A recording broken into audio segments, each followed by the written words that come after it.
I have been arrested. I've been addicted. I have slept in a tent. I've lived in a tent. I have slept in abandoned houses. But none of those memories keep me awake at night. The one that does is watching my 8-year-old brother climb out of the back seat of my car and go into school.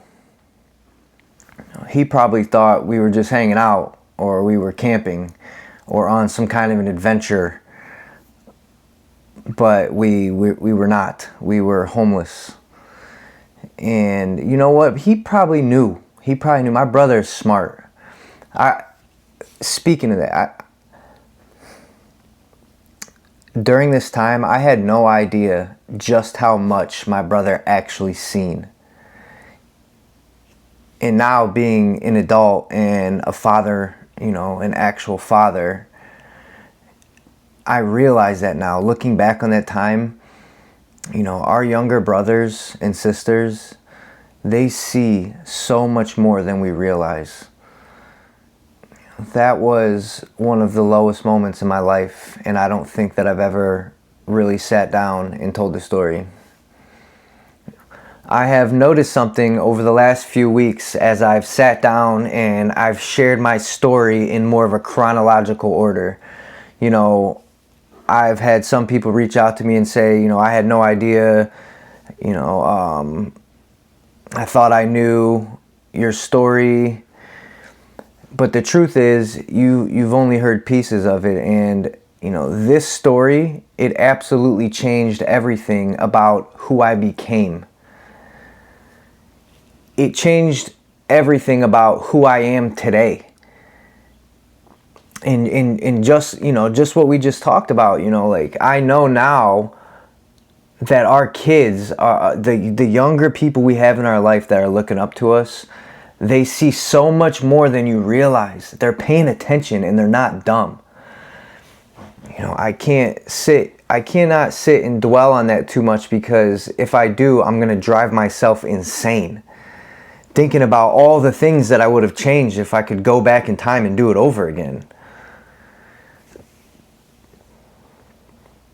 And especially when I first got sober, the majority of the shame and the guilt that I carried, it came from that. It came from knowing that for a certain amount of time, my only duty, my only purpose, the only reason that I am alive on this planet was to make sure that my little brother was okay. And yeah, I kept him out of Child Protective Services. I made sure he went to school. I kept food in the fridge the best I could, but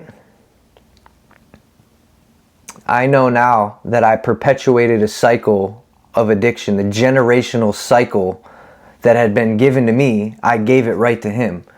I was not living right. I wasn't living right at all during those times.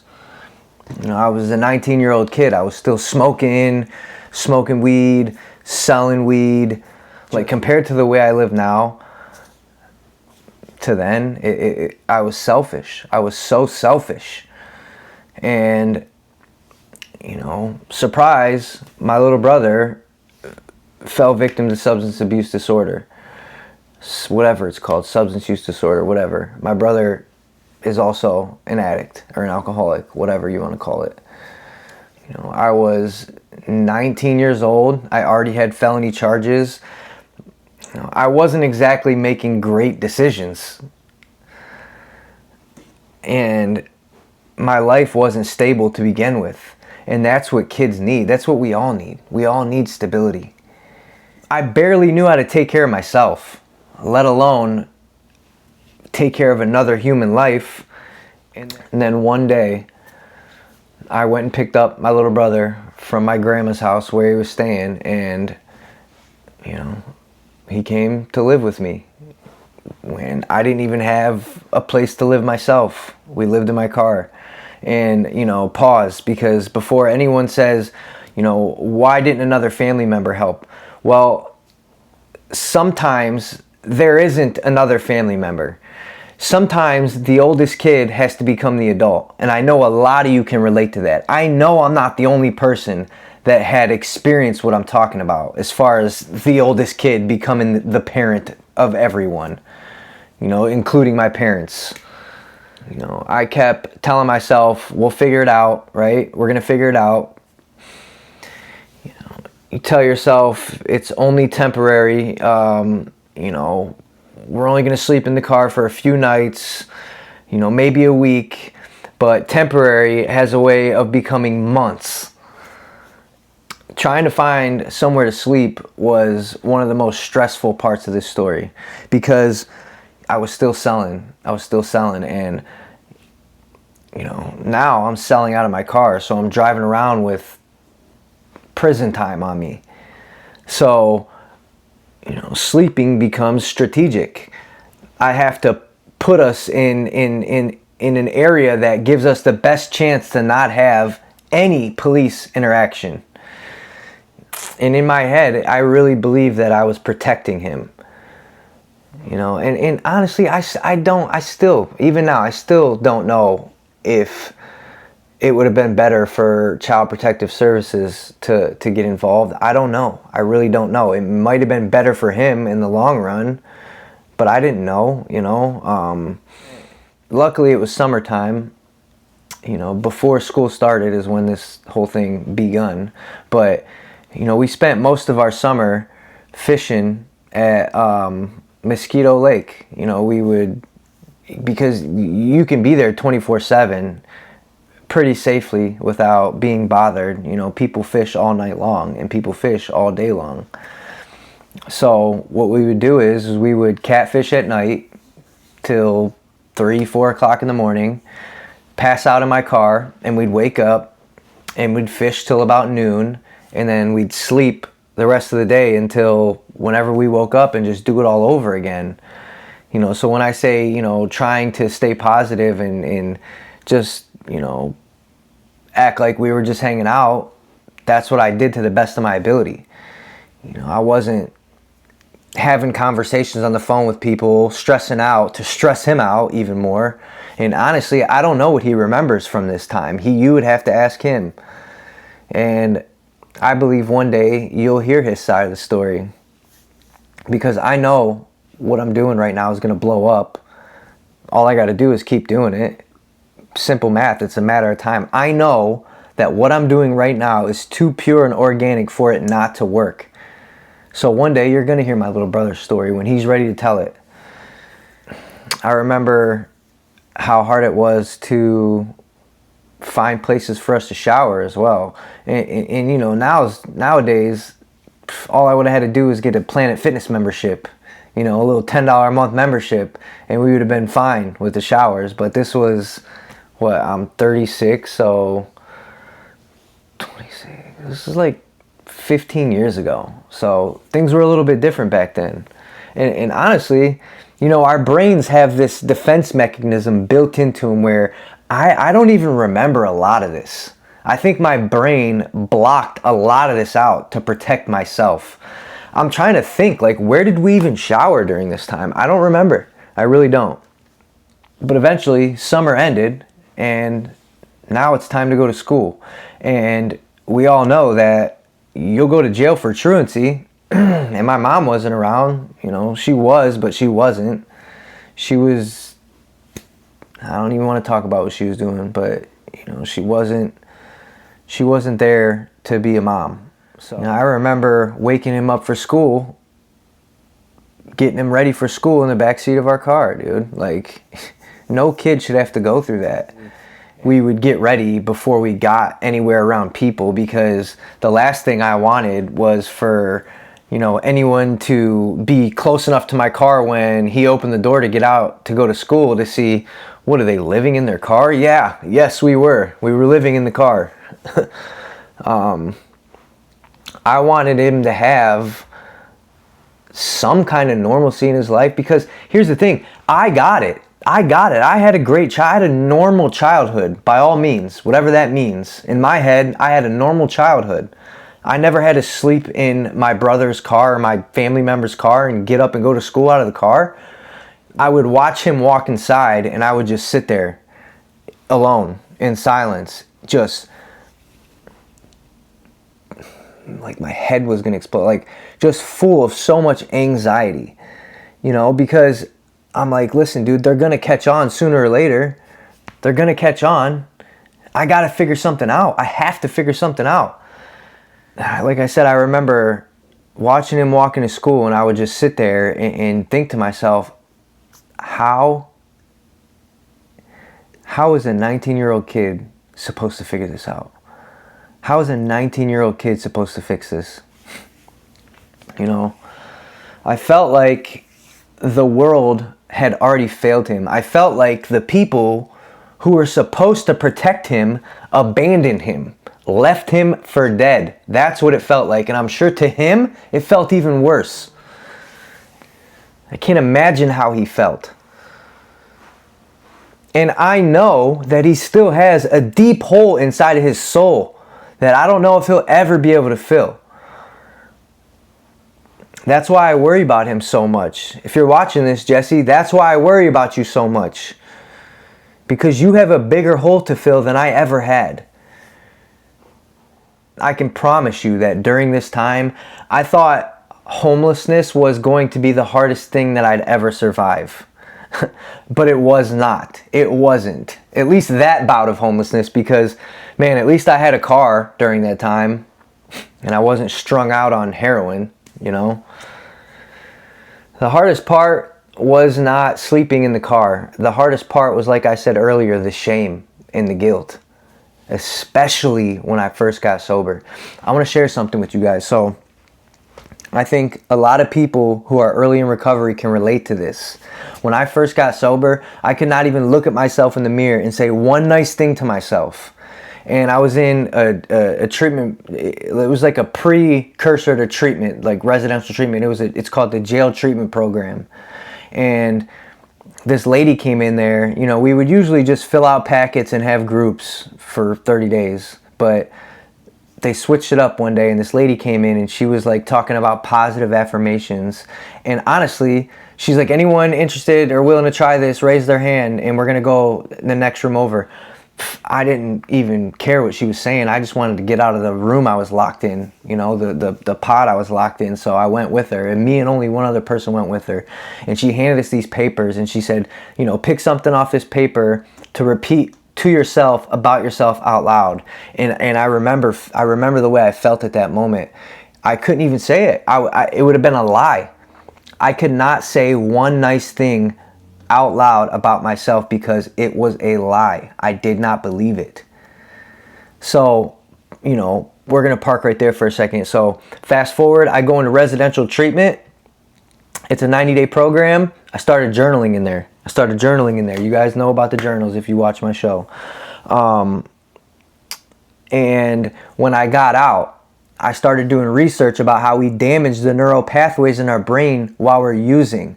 But those same neural pathways can be repaired. It takes 21 days to create a new habit. So I want to give you, listen, I would encourage you to try this. If you're new in recovery, just try this. What do you have to lose? Give it 1 month. If it doesn't work after a month, you can go right back to doing whatever you were doing.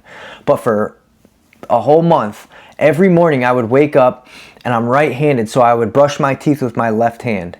Then, immediately after that, I would take 25 exaggerated breaths in through your nose and out through your mouth like this. Exaggerated. And then I would look at myself in the mirror and I would say 10 nice things to myself. And for the first couple of weeks, I could not do it without looking away.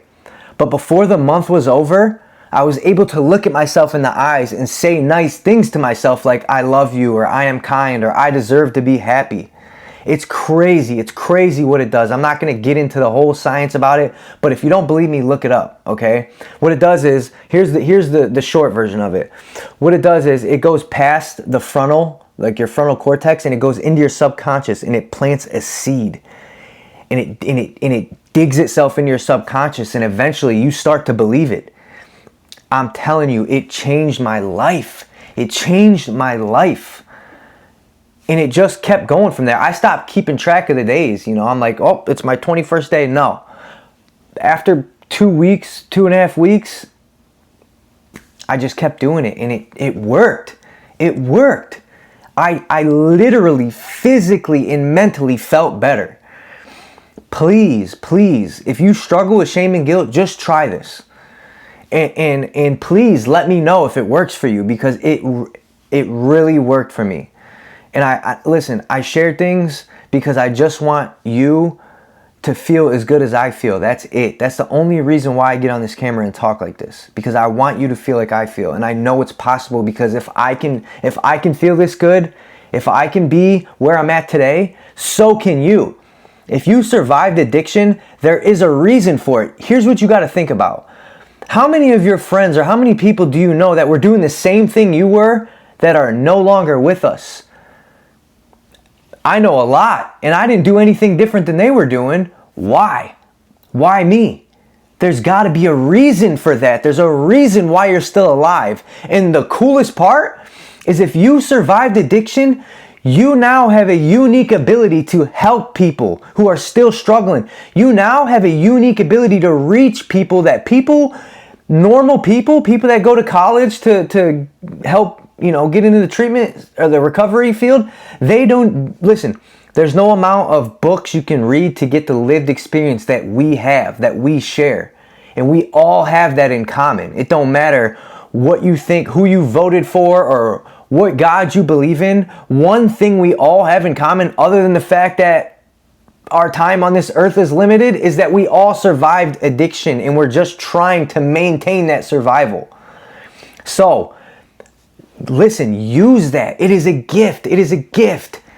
You have to find purpose. If you do not find a purpose, you're not going to stay sober. And why not take the worst thing that ever happened to you and make it into your greatest strength?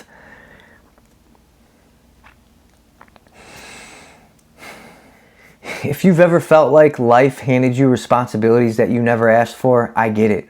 I promise you, I get it. Maybe it wasn't a little brother. Maybe it was your kids. Maybe your parents. Maybe addiction. Maybe it's depression or grief. 100% of the time, life is not going to ask, are you ready for this? Hey, you ready? You ready for this depression? You ready for this grief I'm about to hand you? It just says, here you go. And you either carry it or you don't. You either survive or die. You either let it break you and let it be the reason why you don't do anything and you live in that grief or that depression, or you let it be the reason why you succeed. There's two kinds of people in this world. There's the kind of people that let the things that happen to them in their life, their circumstances, they build their identity around being a victim of that. And then there's people like me who turn it into their purpose. I would not trade my life for nothing.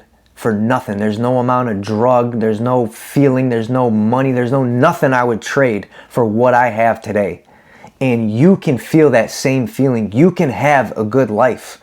I don't care how far you've gone. I don't care what you've done. You can have a good life. I am no different than you. I am not smarter than you. I barely graduated high school. If I can survive this and come out on top on the other side, so can you. That is why I get in front of this camera every week. It feels like I'm talking to nobody most of the time. But look, if this helps one person, my cup runneth over. When I look back now, I see that God was with me the whole time, okay? At the time, I couldn't see that. I just couldn't. I thought He had forgotten me. But sometimes God is doing His greatest work where we conceive that He's silent. Because what has happened is He's developing your character. I wish I could tell you that this was the moment everything got better, but it wasn't. In fact, some of my darkest years of addiction were still ahead of me. But I also had no idea how much grace God was preparing for me. So if you're here because you're trying to figure out if your life can change, don't stop watching, because we are just getting started. We are just getting started. I am not going to quit doing this. Listen, dude, listen. I love you. I love you. If you watch my show, I love you, man. And let me know. Let me know how I'm doing in the comments, please. It really helps. I'm still trying to figure out this algorithm thing. I've got no idea what I'm doing. I figured out how to use a camera and edit an iMovie, and you see it every week. So let me know how I'm doing in the comments, please, please. And if this video, listen, if you got something out of this, or you know somebody who could, please share it with them. It really, really helps.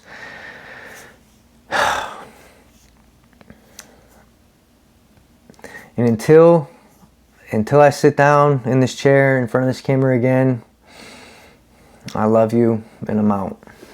Just totally, I can't say totally, because, you know, I was taking care of my brother, but I was not.